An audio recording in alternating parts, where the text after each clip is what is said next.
Jameson Yonoike, a one-in-a-million man. Light brown hair that's silky and smooth like chocolate. Dark brown eyes that pull you in like a black hole. The smell of Honeycrisp apples and caramel follows him wherever he goes. Being with him is like a never-ending adventure. Every time I look at him, my heart flutters like a butterfly in spring. Hearing his voice always sends shivers down my spine. When life gets tough and it feels like the world's against me, he's my rock, my anchor. To me, he's my hero, and I couldn't ask for more. I still remember the day we first met, just like it was yesterday. I was 12 and he was 13. It was a sunny afternoon, and I was lost in the winding streets of Tamashimura, the village we called home. I just moved to Japan with my stepfather after my mum died. Everything was so unfamiliar, so foreign. And that's when I found him, dumped headfirst in the garbage can. Having been bullied back in Ireland, I had to help him out. Whew! Thanks, stranger. That knot, though, was getting a little too close for comfort. That's when I saw those beautiful brown eyes and silky chocolate hair. He was like a boy from a romance manga. I was captivated by him, and he was captivated by me. So what's your name? I'm Jenny. What's your name? Nice to meet you. The name's James. So, are you lost? I can walk you home if you want. Could you? So, James walked me home. We started talking. He was charming, kind, funny, and a joy to talk to. That chance encounter led us to becoming best friends. We were inseparable, two souls who had found their match. As the years passed, we grew closer and closer. I could feel the spark between us, but I was always scared to take the leap for fear of losing what we had. But one day, everything changed. A supervillain named Inferno kidnapped me and took me hostage. But a superhero named Night Terror came to rescue me. That's when we had our first kiss. That embrace was less of a leap of faith, but a dive off a cliff. I never wanted to go back. After 5 amazing years together, I realised I wanted to spend the rest of my life with him. A daring idea sprouted in my mind. I wanted to be the one to propose to James, to show him just how much he meant to me. And it so happens that 2057 was a leap year, and it's an Irish tradition for women to propose to men on a leap year. But before I proposed, I had to ask Kuzuyama for his blessing. Kuzuyama was James's old man. We'd never really talked all that much, which made me nervous. The thought of him not approving of us was always in the back of my head, given how strict he was with James. But if I was to earn his blessing, I had to take the chance. As I entered, I was greeted by the calming smell of polished wood and aged leather. Kuzuyama was at the counter, polishing some wooden decorations. I felt a pit in my stomach. The fear of rejection was whispering in my ear to turn back, but I swallowed the lump in my throat and pressed on. Mr. Yonoike? Jennifer, it's a pleasure to see you. If you're looking for James, he's not home. He's running some errands in the village. He should be back soon, though. Thanks, Mr. Yonoike. But I'm not here for James today. Oh? What brings you here, then? I came here to talk to you. By all means, come and sit. I just made some bancha tea. Thank you, sir. So, what do you wish to talk about? James and I have known each other for 5 years and have been dating for 3 of them. And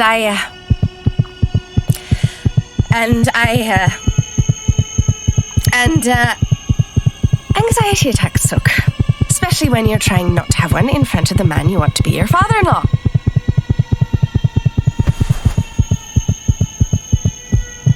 It's okay. Take your time. And I wanted to talk to you about something very important. As you know, sir, I'm Irish, and it's February in a leap year. And in my culture, women are allowed to propose to men. And with your blessing, I would like to ask for your son's hand in marriage. To this day, I don't know why I felt the need to yell that. I know we haven't really had any deep interactions with each other, but I'm willing to do anything to prove I'm worthy of being his wife. Jennifer, you have been with my son for 5 years. He talks about you every day. I see this glow in him whenever he sees you. You've shown nothing but respect, honor, and loyalty to my son. You've already shown that you are worthy of being his wife. There's no need to prove anything. I welcome you into our family with open arms. It shocked me. Kuzuyama was always a hard ass on James. I was prepared for him to make me run the gauntlet or figure out how to make algebra less autistic to solve. But here he was, telling me that I already earned his blessing. It was just a matter of waiting for the day to come. Wait, so you're okay with a woman proposing to a man? Absolutely. Much like your home country, proposals in Japan are not constrained by genders like they are in the West. You'll find that women in Japan propose just as much as men do. Oh, I never knew that. But if you are going to propose to James, you must forge a ring for him. It is a Yono-ike tradition that the proposer must forge his or her own ring to propose with. The ring must embody the qualities you love most about him. You must look hard and deep within yourself and ask why you want to marry James. I've spent the last 6 months asking myself that question. The answer's been the same every time I ask it. James is the kindest, sweetest, most heartfelt guy. He can make you laugh no matter how sour a mood you're in. Every time he gives me that signature look of his, I just want to scream. Oh my, is it hot in here? He's hot. I'm hot. I feel hot. Oh God. If we're going to make your ring, I'm going to need some supplies from your father's shop. If he asks, tell him it's for a special commission. Yes, sir. I understood the assignment. I was ready.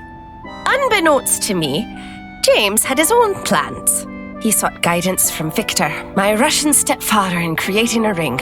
My dad was not going to be as lenient on James as his was on me.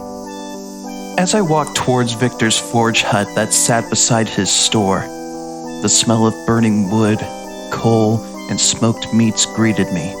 Victor was standing at his forge, dipping a handmade fireplace prod in a pool of cool water. Apprehension took hold of me. Victor was always on my ass about being an honest man for Jenny. That's what happens when you decide to date the stepdaughter of a former Red Star officer. Hey, little man. You're here for Jenny, no? Sorry to disappoint you, lover boy, but my daughter is running some errands in the village. She'll be back, though. I'm not here to see Jenny, Mr. Shedenkov. Huh?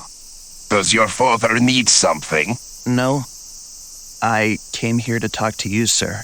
I'm listening. Thank you, sir. Hey, stand up and talk to me like man. None of this bowing stuff. Yes, sir. So why did you come here? Well, as you know, Jenny and I have known each other for 5 years, and we've been dating for 3 of them. Go on. And with your blessing, I would like to fulfill my family's tradition of forging a ring for the sole purpose of asking for her hand in marriage. You Mm-hmm. want to marry Uh-huh. my little girl? Yes, sir. With all my heart. Come, sit. Listen, Yonoike. Before Jenny's mother died of cancer, she made me promise to watch her like hawk. Make sure that any boy she dated was in it for long haul. Martha was love of my life. And as long as I'm still breathing, I will uphold that promise I made her all those years ago. I understand, Mr. Shedenkov. I am in it for the long haul. I love her more than anything. Love is very powerful word, Yonoike. Not one to be used lightly. To say you love someone is to say you will be loyal, supportive, and understanding. That your eyes will not wander over to another, girl or boy. That you will die for them if need arose. If it were up to me, I would say this Night Terror guy would be better suited for her. He's brave, strong, not afraid to get his hands dirty, and all other qualities that personify real men. But for some reason, she's more attracted to this wimpy, skinny twig man. I feel like if Stiff Breeze came along, you would snap in two. But humor me for one moment. If she's not going to ditch you for a Night Terror, then you need to be Night Terror for her. The assignment was clear. Love her, respect her, be her hero, and don't be a dick. Simple enough. I'm willing to do all those things, sir. I wouldn't be coming to you, someone who's been skeptical of me ever since I started dating your daughter, if I wasn't ready to take on the responsibility of being her husband. And you are willing to prove yourself in any way I see fit? As long as it doesn't involve me robbing a bank. You may win me over just yet. Dad, are you here? Dad? She can't know I was here. Hey, little girl, you done with errands already? Not quite, Dad. I bumped into Mr. Yonoike and he wanted to know if he could borrow some tools and materials from your shop. Was Loverboy with him? Actually, no. Mr. Yonoike said James was out running errands. What's got you giggling? Oh, nothing. The supplies you need are right over there. Great. Thanks, Dad.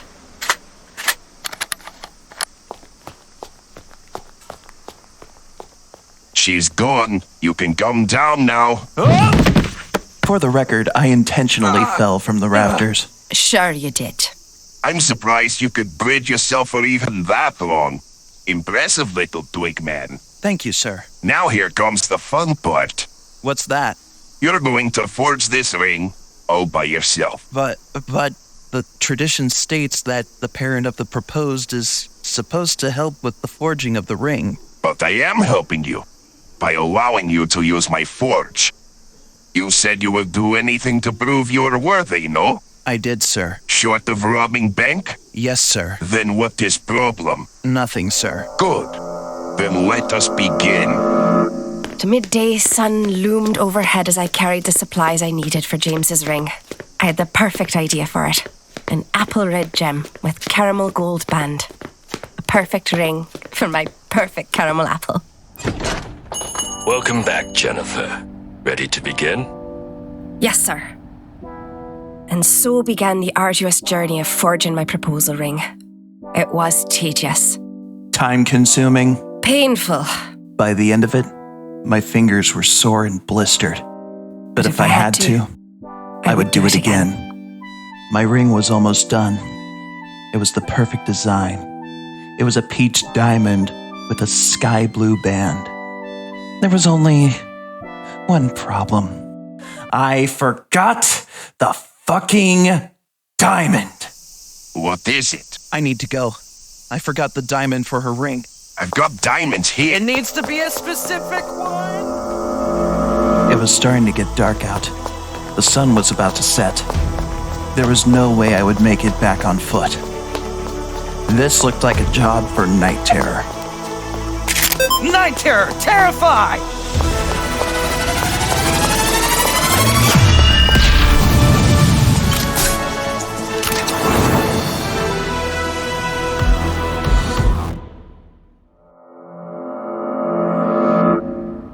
Now, just to slot it in. Finito. It was finished. The ring I was going to propose to James with. The brilliant red gem stood out like a beacon against the caramel gold band. It was everything I had envisioned. It's perfect. Shite! Shite! Shite! Shite! It's James! He can't know I'm here! Quick, hide in this wardrobe. Hey, Dad, I know, I'm not supposed to use the night terror suit for traversal, but this is time sensitive, and you won't let me have a car. This place is a mess. What happened? Who else? Mrs. Ryoko again? You need to ban her ass from this store. Anyway, Victor was wondering if he could borrow some diamonds for a commission he's working on. Yes, right over there. What was great about dating someone like James was that he's the best of both worlds. As James, he was the good, wholesome boy you could bring home to your parents. But as night terror, he was like the village bad boy. All the girls in school wanted to date him. Not to mention, seeing my boyfriend in tights was really doing it for 17-year-old me. Ugh. All right, I've got what I needed. I'll be home late. Don't wait for me. Shite. Does he know I'm here? Why don't you clean up instead of leaning up against that dresser? Like you say, if you have time to lean, you have time to clean. Are you giving me a lip, boy? No, sir. Then get going. Don't keep Victor waiting. Yes, sir. I could lift 5 tons naturally without the suit. But my dad had a way of scaring me into compliance. That man, like most Asian dads, was a master in the ways of the slipper. I'm pretty sure if my dad taught the Japanese coalition of heroes how to use slippers like he does, the world would be a much safer and scarier place. I couldn't breathe. I was laughing so hard. I wheezed like a goddamn tea kettle. Seeing my superhero boyfriend, who faced death at gunpoint, be frightened by a fucking slipper. That shite sent my sides into fucking orbit. In retrospect, though, knowing what I know now, I probably shouldn't have laughed. That boy, he really knows how to get on my nerves. He's gone. You can come out now. Oh my god, that was close. I almost had a heart attack. I think he did as well. You can go a little easy on him, Mr. Yonoike. If he is going to be a superhero, he is going to need discipline. I will not allow my son to act a fool while he's responsible for saving lives. That's my job, not just as his father, but as his teacher.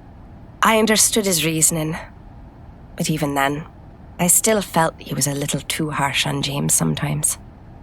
I didn't have time to argue with him, though. I had more pressing issues.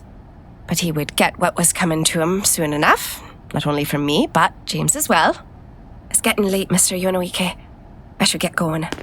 Thanks for the help. Anytime, Jennifer.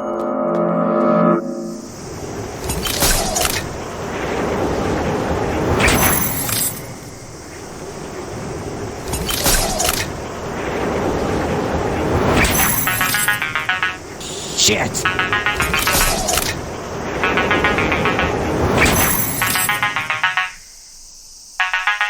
Hey, Carrot Cake, how's it going? Been thinking about you all day. Been thinking about you too, handsome. So why'd you call me? Had a pretty hectic day. I was thinking we could meet up. Have a little picnic.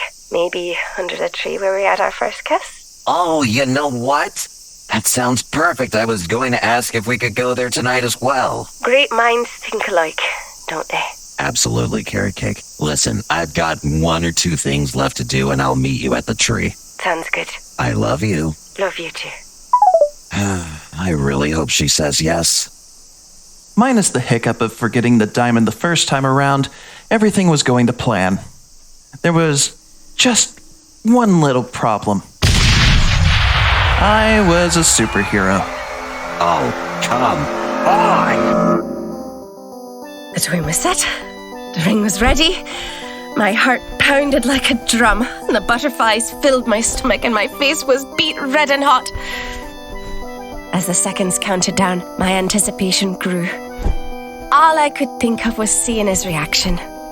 Would he be shocked, elated, hesitant? I was so giddy about it all, I didn't even fear rejection. I was armed to the teeth, goal in mind, a wedding ring in an appropriately themed velvet box made by me, and a meal fit for a king. I might have overdone it on the meal part, but that's only because I love to cook.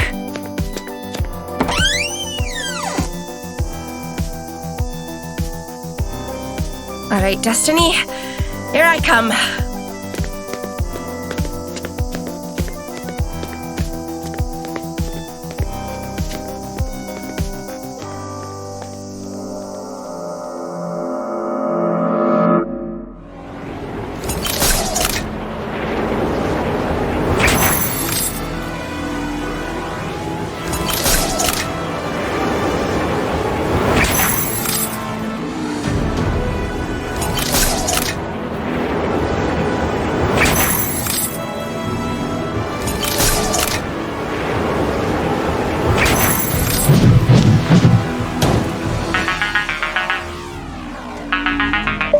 Hello? What is taking so long, Yonoike? You're not getting cold feet on my little girl, are you? Hi, Mr. Sherenkov. Something happened on the north side, so I had to make a detour. But fret not, I have the diamond and I'll be there soon. Well, you better hurry. Jenny just left for Forest.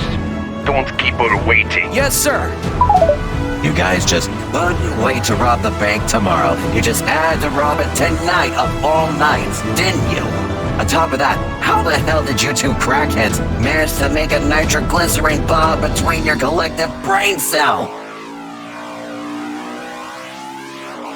So are you guys gonna stop this car, or do I have to make you stop? Fuck off, you monochromatic twink!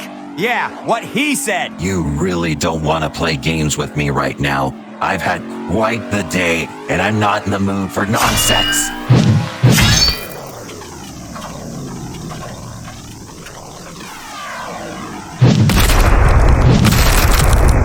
Hey there, Nacho. Life been good? Debatably. Is there anything I can get you? Could I possibly get a bottle of sparkling peach and 2 wine glasses? Ooh, superhero on a date, eh? A date with Destiny. Not a girl named Destiny, but someone who is my destiny. I wish I could go back in time and slap myself for ever taking a concept as retired as destiny seriously. Jenny and I weren't destined to be together. We chose each other. And to me, that makes our bond all the more special, rather than believing that some mouth-breathing deity dictated that we should be together. God, I was so cringy back then. Yeah, I get your study. Anyway, I'll get you what you need. Thank you, sir. So many of my best memories with James surround this tree. Our first kiss. Our first date where we confessed everything to each other. And teaching James how to dance in preparation for our junior prom. And coming here to hide from our dads whenever they became too overbearing. It was the place we shared our secrets, our frustrations, where we broke down and cried in each other's arms. And now, it was going to be the stage for my proposal, where I asked him to be my husband. All there was left to do was wait. There you are. Took you long enough.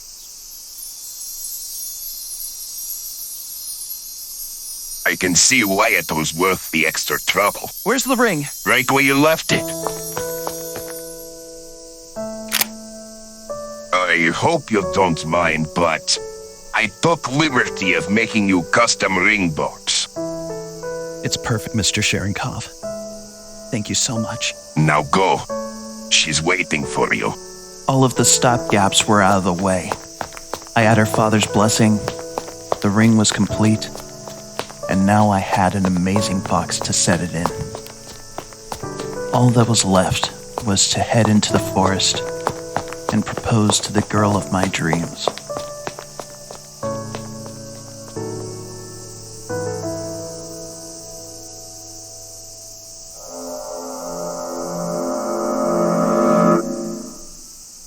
I was starting to worry.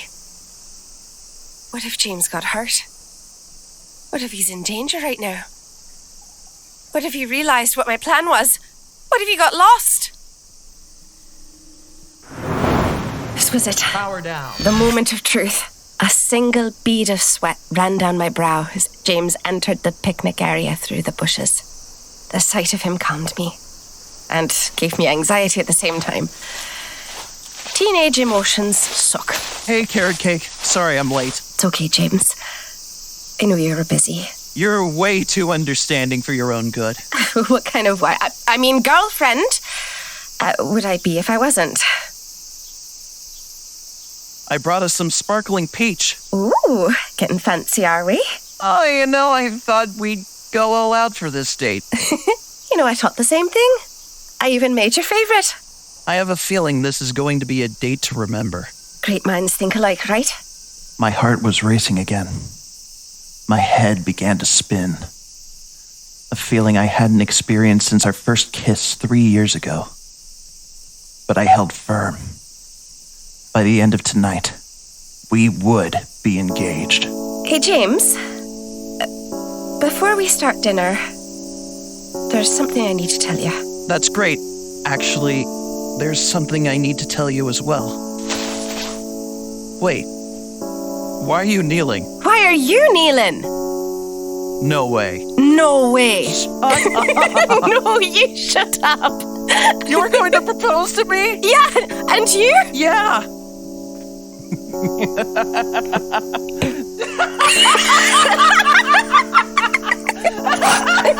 We lost our collective shit. We laughed for a solid minute and a half till we were bracing against each other for support. The laughing soon subsided into crying tears of joy as we love cupped one another's faces and looked into each other's eyes. Like I said, great minds think alike, right? Damn straight, Carrot Cake. Will you marry me, Jameson Yonoike? Yes. Will you marry me, Jennifer Sharon Golf? Yes, 1,000 times yes, Hubby. That day was an unforgettable experience. Every single detail etched into my mind like a chiseled stone. Today, I'm tending to my husband while he recovers from his last mission and making sure he gets plenty of rest and eats well. The wonderful life he's given me with him and our 2 beautiful children is more than I could ever ask for. And I wouldn't trade it for the world. Jameson Yonoike, a 1 in a million man.